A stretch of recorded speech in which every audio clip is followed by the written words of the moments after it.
In today's video, I am going to teach you how to integrate Notion with Google Drive. To get started, open Notion in your browser and go to the Getting Started page. This is a simple place to begin because it confirms you are signed in and viewing the correct workspace. Once the page loads, look to the left sidebar and click your workspace area. This is the space where your pages, settings, and integrations are managed, so it is the right place to connect external tools like Google Drive.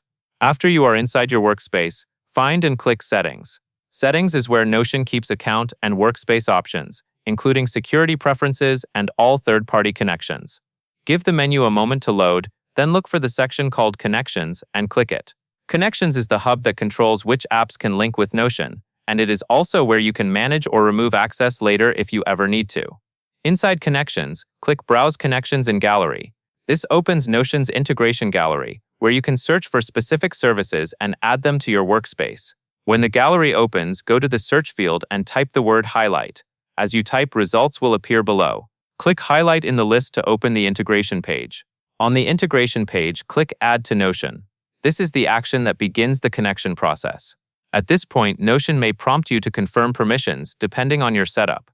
Read any permission prompts carefully so you understand what access is being granted.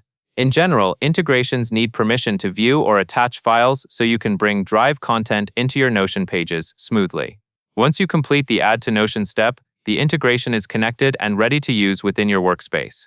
A helpful tip is to keep all integrations organized by returning to the Connections section anytime you want to review what is linked, especially if you use multiple tools for work or school.